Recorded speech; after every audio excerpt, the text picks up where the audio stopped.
Hagamos un recorrido por las principales noticias del acontecer legislativo.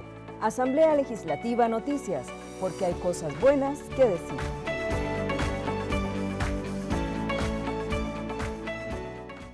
Bienvenidos a Asamblea Legislativa Noticias. A nuestras espaldas, el edificio del Tribunal Supremo de Elecciones.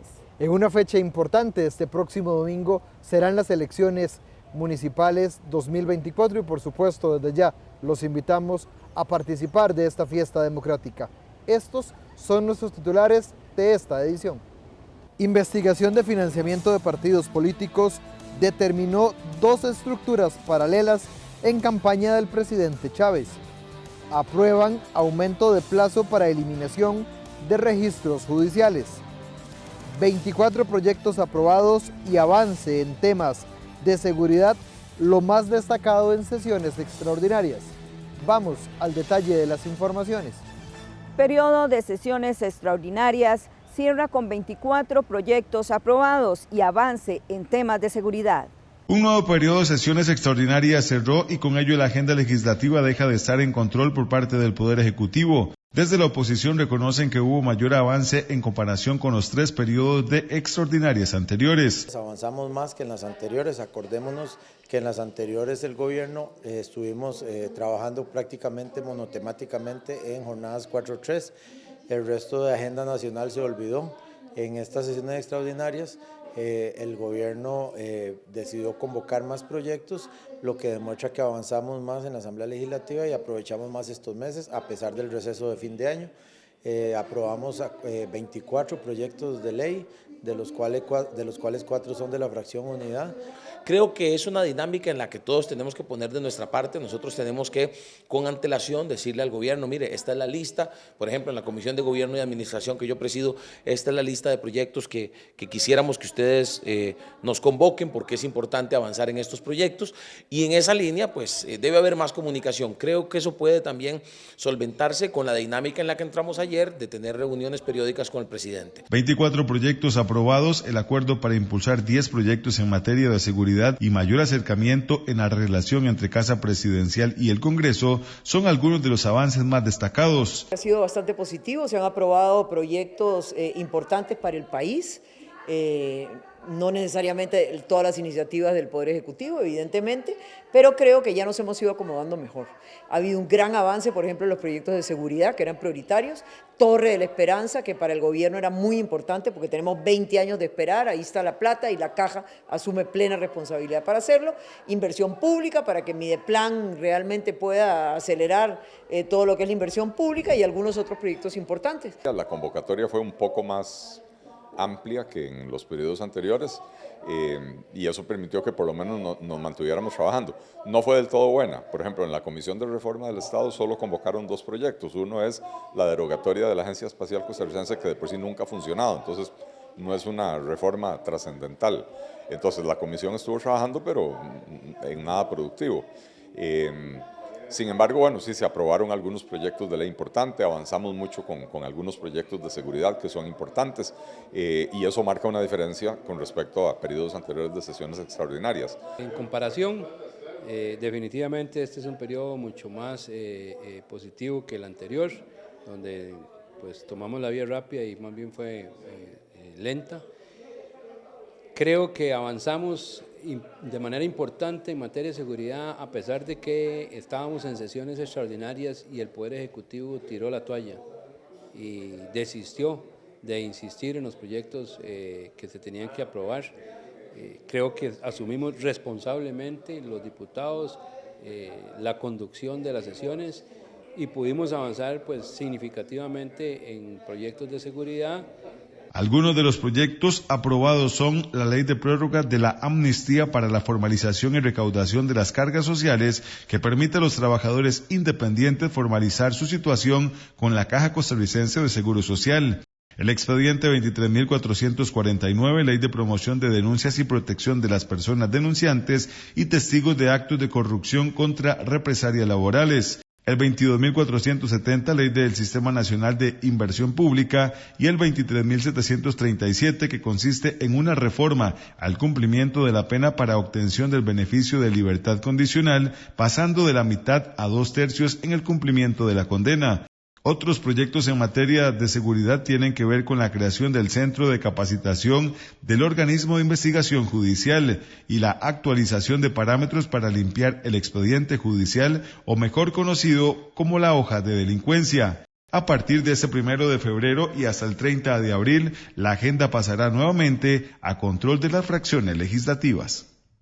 Diputados externan dudas a proyecto del Programa Nacional de Ferias del Agricultor durante audiencia con ministro del sector.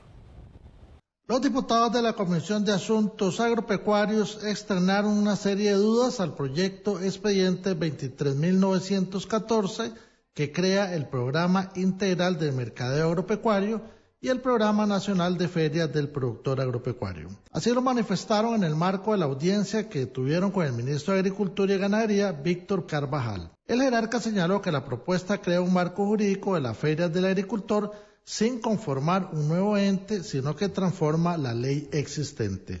Lo que se crea es el marco institucional para el PIMA, ¿verdad? El PIMA hoy tiene un marco legal bastante antiguo, de hace bastantes años, y que se creó con motivo de un empréstito y tiene una integración particular de junta directiva que no necesariamente responden a las prioridades que necesita un mercado agropecuario. Y también se establecen las funciones para el PIMA, ¿verdad? Entre los cuales está la gestión del SENADA, la gestión del REFRINA, que es la red de frío, y la parte de los mercados mayoristas y de ferias del agricultor como mercados minoristas. Dentro de estas funciones destaca la realización de estudios e investigación sobre los sistemas de mercadeo, con objetivo de introducir las mejoras requeridas para dinamizar estos mercados. Contrario por lo señalado por el ministro, el diputado Ariel Robles del Frente Amplio dijo que el plan debe archivarse, al tiempo que consultó si el MAC tiene la posibilidad de abrir el diálogo entre los agricultores y el Programa Integral de Mercadeo Agropecuario. Existen las posibilidades del ministerio de dar discusiones, digamos, en paralelo, y eso es un tema de voluntades políticas.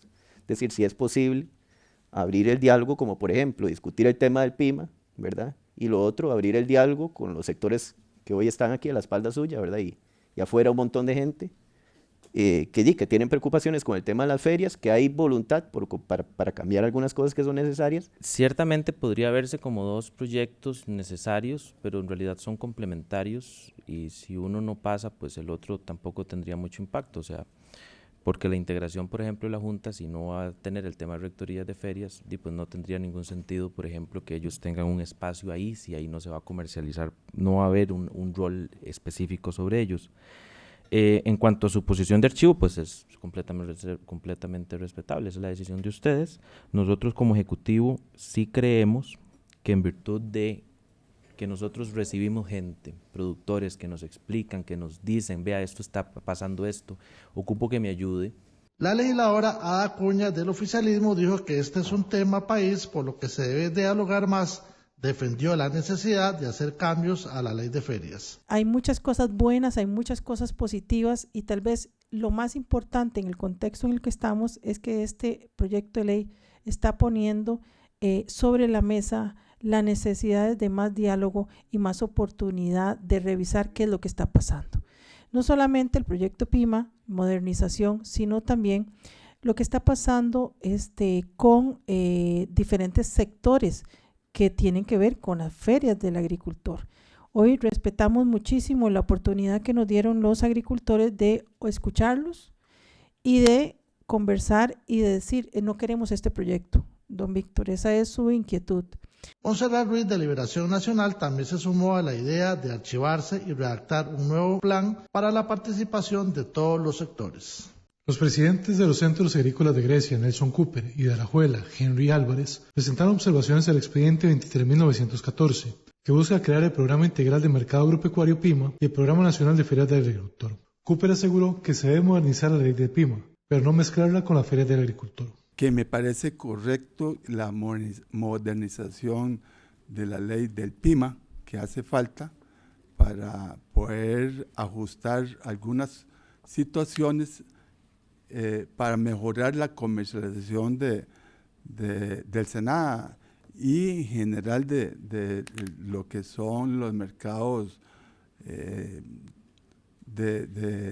como los que hay en Guanacaste. Pero el problema es que mezclaron las dos leyes, ¿verdad? El problema que vemos, que está bien mejorar el PIMA, pero es que mezclaron la ley de las ferias del agricultor y eso hace que crea una serie de dudas a nivel de los productores. Por su parte, Álvarez presentó una serie de observaciones y señaló problemas en la Feria del Agricultor de Heredia. Lo que me preocupa, y que lástima que don Nelson no haya venido anteriormente y que hayan pasado la gente de la Junta Nacional de Ferias, porque vienen a mentir, y vienen a mentir porque el artículo 14 de esta ley, que es tan cortita, dice que sus miembros se nombrarán por 2 periodos, y don Wenceslao Bejarano nunca se ha ido, don Gerardo Tencio tampoco. Vienen a mentir de que el programa es exitoso. Lo tiene exitoso ellos, que son muy ordenados, porque no es que les entra mucha plata y a nosotros nos entra un poco menos. Nosotros trabajamos el comité con un 5, el artículo 98 del reglamento faculta a un comité que puede cobrar un 14, pero viene algo muy importante. La Junta Nacional de Ferias, en la cabeza de Wenceslao Bejarano y José Manuel Ortiz, un ingeniero que se vino del Consejo Nacional de Producción a trabajar a este programa, no solo es el presidente ejecutivo de la Junta Nacional de Ferias del 2006 a la fecha. Al 2020 se pensionó y actualmente trabaja como servicio profesional. Ha sido el administrador de la Feria de Heredia por un montón de años. Y entonces con las platas de la Feria de Heredia han hecho lo que se les ha dado en gana. La diputada Katia Cambronero señaló que se debe discutir lo que pasa en la Feria de Heredia. Pero cuando yo veo la manipulación política que se hace del sector agropecuario, me da muchísima tristeza, porque lo único que estamos es destruyendo cada día más valor. Y de verdad que los felicito, por tener una visión técnica, por tener una visión de futuro, como lo han hecho y como han planteado, y conozco el caso de la feria en Grecia y en la parte del occidente, y cómo ustedes han hecho el manejo de ese tema, y 3, por levantar la voz y decir lo que está mal, porque aquí se vinieron a sentar señores a los que yo les cuestioné, porque no puede ser que usted durante 20 años maneje un negocio y no entienda cuánto es un ingreso, una venta, un ingreso y una rentabilidad, por el amor a Dios. O sea, ¿de qué estamos hablando? ¿Por qué le estamos dando la potestad a un ente privado que asuma funciones de autorización como si fuera un ente público? Varios legisladores de oposición coinciden en que se debe reformar la legislación de ferias del agricultor, lo que no quiere decir que apoyen el expediente 23.914. Diputados concluyen en investigación de partidos políticos que existieron 2 estructuras paralelas en la campaña del presidente Rodrigo Chávez.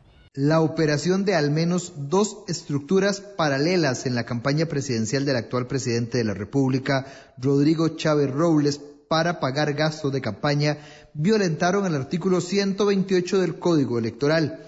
Esto es parte de las conclusiones a las que llegaron la mayoría de los diputados que investigaron este tema en comisión. Tras recibir más de 110 comparecencias desde octubre del año 2022, los diputados rendieron un informe de mayoría y 2 de minoría. En el de mayoría, que fue aprobado, se explica que una de esas estructuras paralelas se hizo a través de un fideicomiso irregular denominado Costa Rica Próspera. El mismo fue administrado por parte de la fiduciaria Ata Trust Company, el cual figuró como presidente Arnoldo André Garnier, actual canciller de la República. Otra de las conclusiones que cita el informe aprobado señala que el fideicomiso fue utilizado para recibir fondos y pagar gastos de campaña del Partido Progreso Social Democrático, así confirmado por Rodrigo Chávez mediante nota enviada al Tribunal Supremo de Elecciones. Los legisladores piden la inhabilitación para ejercer cargos públicos a aquellas personas que, siendo candidatos o parte de la estructura paralela, incurrieron en delitos electorales. El informe de mayoría fue presentado por los legisladores liberacionistas Dinora Barquero y Francisco Nicolás, la socialcristiana Vanessa Castro, el diputado Ariel Robles del Frente Amplio y el legislador Jorge Dengo del Liberal Progresista. La diputada Ada Acuña presentó un informe de minoría y los representantes de Nueva República anunciaron que redactarán un informe adicional. Además, señalaron los legisladores que Chávez fue el actor intelectual, partícipe y tomador de decisiones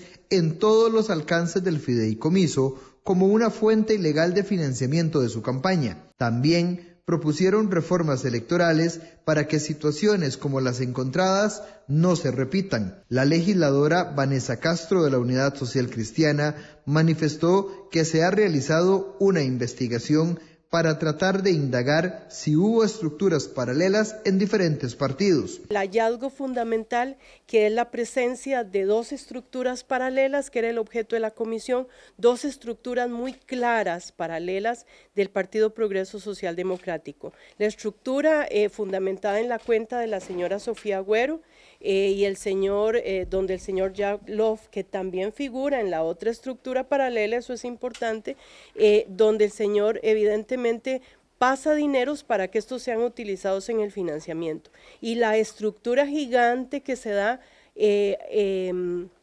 alrededor de la figura del fideicomiso. Evidentemente se desnaturaliza la figura, el uso de un fideicomiso. Ariel Robles del Frente Amplio señaló que el informe aprobado plantea señalamientos importantes, como el uso de dichas estructuras. Hay evidentes usos de estructuras paralelas, el caso del Progreso Social Democrático, el tema del fideicomiso Costa Rica Próspera, es evidente que hubo una estructura paralela ahí. Se señala al señor Rodrigo Chávez como un actor intelectual, conocedor del uso irregular de fondos en la campaña electoral. Don Rodrigo Chávez lo acepta incluso mediante un oficio que le envía al Tribunal Supremo de Elecciones en el que él indica que el fideicomiso está siendo utilizado para uso de recursos de la campaña. Esto consta dentro de los 9.000 folios que la comisión tiene y que estará juntando dentro del proceso del informe al plenario. El parlamentario Jorge Dengo del Liberal Progresista manifestó que firmó el informe de mayoría producto de muchas horas de trabajo. Un compromiso por parte de los diputados que la han integrado para que consigamos en las reformas electorales que podríamos hacer. En ese sentido, el Tribunal Supremo de Elecciones ha realizado recomendaciones muy puntuales en cuanto al tema de creación de franjas electorales,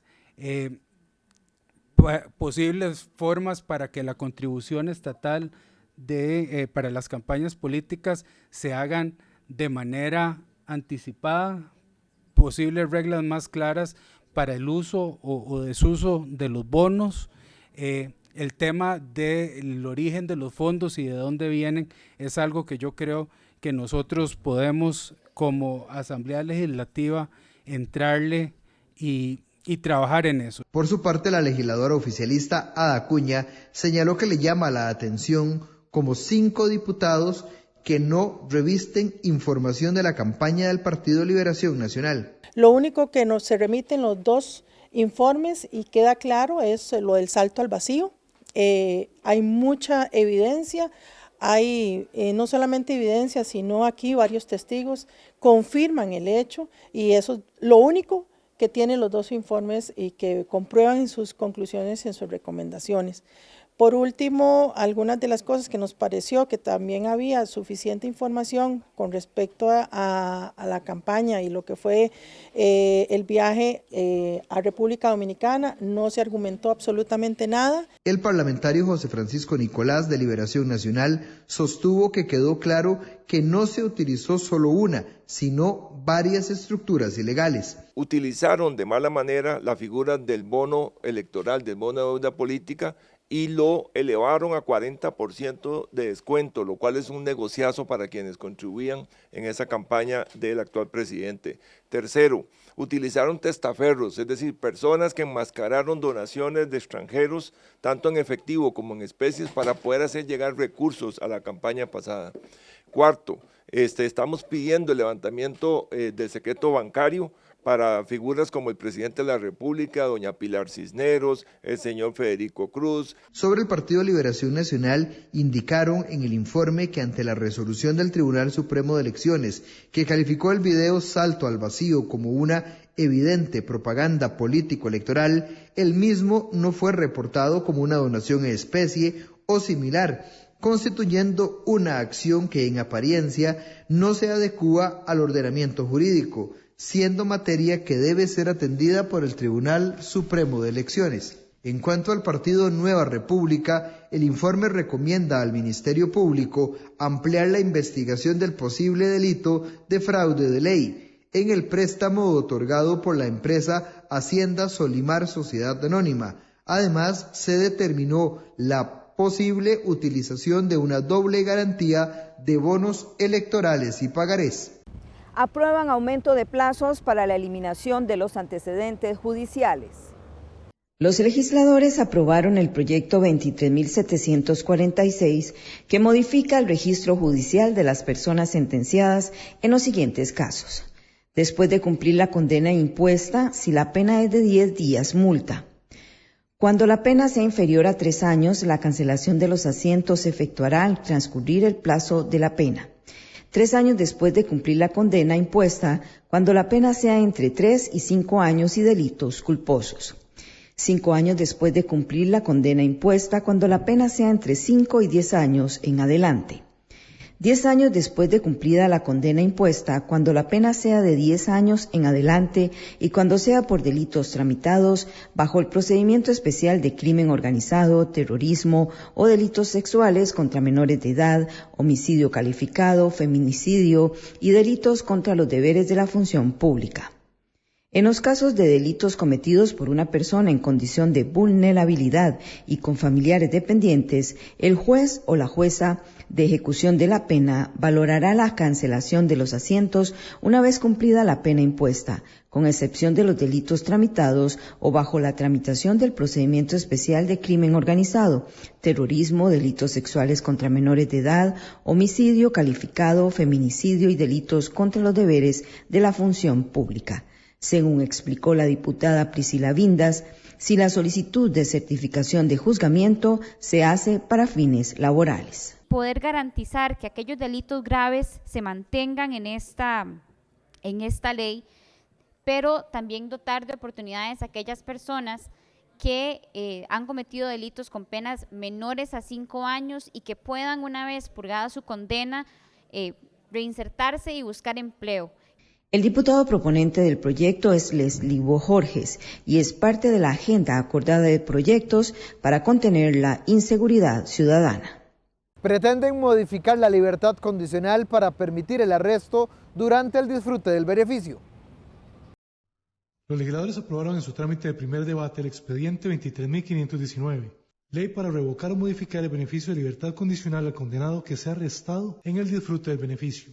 Con esta propuesta se establece que la libertad condicional será revocada si el liberado es aprehendido o detenido por cualquier autoridad policial, administrativa o judicial en fragancia o durante el curso de una investigación judicial. La diputada María Marta Carballo, proponente de la iniciativa, señaló que es una herramienta más para frenar la ola de violencia que vive el país.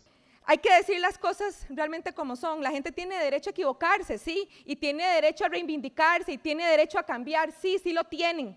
Pero lastimosamente las estadísticas dicen que muy pocos realmente aprovechan estas segundas oportunidades para reincorporarse a la sociedad. Y es que no lo digo yo, lo dicen los datos del OIJ. En el 2018 hubo 824 personas con beneficios, las cuales luego de recibir el beneficio cometieron 1.614 delitos. Después de haber recibido el beneficio, en promedio casi 2 delitos cometidos por personas, y como si eso no fuese poco, Hubo una persona del 2015 al 2019, escúchenlo bien compañeros, que reincidió 25 veces. Además, se aprobó el expediente 23.243, Ley para estimular la creación de cooperativas. El proyecto indica que no se podrá constituir una cooperativa con un número menor de 8 personas. Además, la Asamblea de Asociados, ordinaria o extraordinaria, se considerará legalmente constituida en primera convocatoria cuando estén presentes al menos la mitad más uno de sus miembros.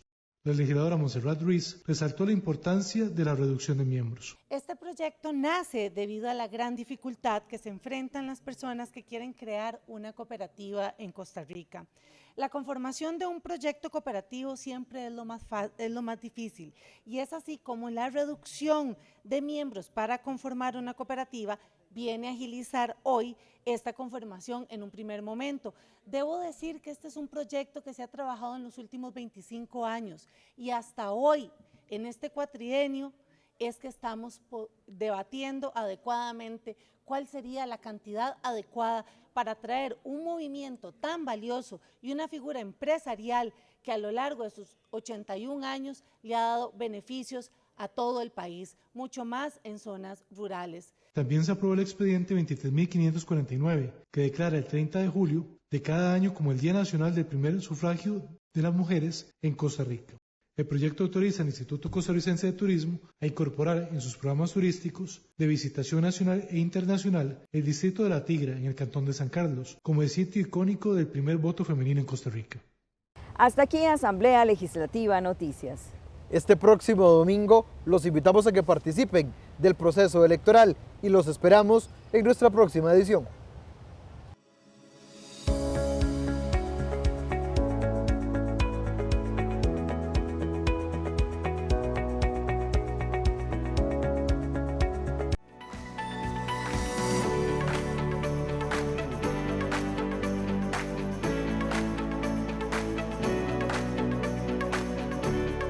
Este ha sido un resumen de lo más importante del primer poder de la República.